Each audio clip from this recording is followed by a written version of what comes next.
আসসালামু আলাইকুম। চলে এলাম রাজাস ফ্যামিলি থেকে ছোট্ট একটা ভ্লগ নিয়ে। কেমন আছেন সবাই? আর আমরা তো দেখতেই পারছেন আলহামদুলিল্লাহ। শীত কিন্তু চলেই এসেছে আর তার জন্যই আজকের এই প্রস্তুতি। তো এদিকে কিন্তু হাঁসের মাংস আর দেশি মুরগিগুলো কিন্তু আমাদের বাড়িওয়ালা ভাই কেটে নিচ্ছে। তো আমি সেটা দেখতেই নিচে এসেছিলাম।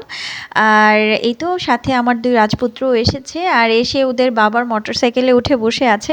ইদানিং তারা নিচে আসলেই এই কাজটা করে, ২ ভাই মোটরসাইকেলের উপর উঠে বসে থাকে। তো যাই হোক সেটাই করছিল দুষ্টুমি। আর আজকে কিন্তু যেই ছোট্ট আয়োজনটা করা হয়েছে খাওয়া-দাওয়ার সেটার কিন্তু রান্নাবান্নাটা আমার বাসায়ই হবে। রাজের বাবা রান্না করবে। তো সেজন্যই আমি নিচে এসেছিলাম যে কতটুকু কি হয়েছে সেটাই দেখতে। কারণ অলরেডি সন্ধ্যা হয়ে যাচ্ছে। তো রাতেই যেহেতু খাওয়া-দাওয়ার আয়োজন। যদিও সকাল থেকেই হাঁস বাছা হচ্ছিল। অন্য আরও ২ জন ছিল যারা এগুলো সবকিছু ক্লিন করেছে। আর এখন আমাদের বাড়িওয়ালা ভাই হচ্ছে এই মাংসগুলোর পিস করে নিচ্ছে। তো প্রায় শেষের দিকে। আর এদিকে কিন্তু আমার বাসায় মাংস পাঠানোর পর আসলে আমরা রান্নাটা বসিয়ে দিয়েছিলাম। তখন আসলে ভিডিও করার মতো অবস্থায় ছিলাম না। কারণ খুব বেশি ব্যস্ত ছিলাম।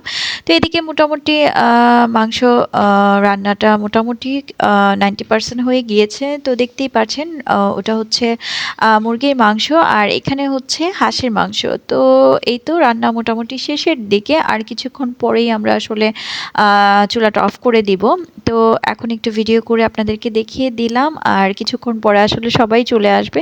তো এইজন্য খুব তাড়াহুড়া করেই রান্নাটা করা হয়েছে। কারণ সবাই বলতে আমাদের ৩-৪টা ফ্যামিলি আজকে আমরা একসাথে খাওয়া-দাওয়া করব।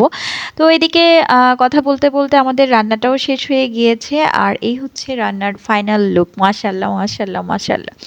বেশ সুন্দর কালার এসেছে। এটা হচ্ছে হাঁসের মাংস। আর এদিকে কিন্তু এখন আমি আপনাদেরকে মুরগির মাংসটাও দেখিয়ে দিচ্ছি। এটাও মাশাআল্লাহ বেশ ভালো কালার এসেছে। এখন খেলে বোঝা যাবে কি অবস্থা। তো যাই হোক আমাদের রান্নাবান্না শেষ। আর এদিকে কিন্তু এখন মোটামুটি সবাই চলেও এসেছে বাসায়। তো আপনাদেরকে একটু দেখিয়ে দিচ্ছি। আর আমাদের খাওয়া-দাওয়াও কিন্তু শুরু হয়ে গিয়েছে। কারণ সবাই যেহেতু চলে এসেছে তো ওয়েট করার আর কিছু নেই। আর আজকের খাওয়া-দাওয়াটা কিন্তু হচ্ছে চিতই পিঠা দিয়ে। তো চিতই পিঠা দিয়ে কিন্তু হাঁসের মাংস বেশ মজা। আর এখানে অনেকেই আছে যারা হাঁসের মাংস খায় না। তো তাদের জন্যই আসলে আবার মুরগির মাংসের ব্যবস্থাটা রাখা হয়েছে। তো যাই হোক এদিকে সবাই মিলে খাওয়া-দাওয়া করছিলাম।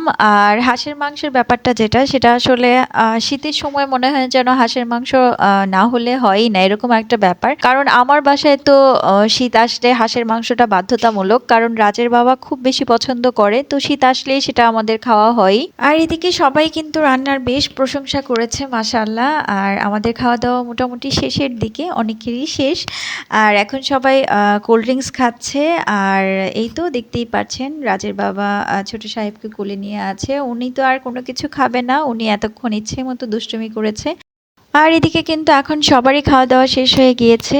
আর খাওয়া-দাওয়া শেষ করে এখন সবাই মিলে কথা বলছিল, আড্ডা দিচ্ছিল। বেশ ভালো লাগছিল আসলে এই সময়টা।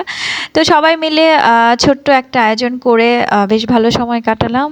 আর এই ছিল আমার আজকের ছোট্ট একটা ভ্লগ। সবাই ভালো থাকবেন, আমাদের জন্য দোয়া করবেন। আল্লাহ হাফেজ।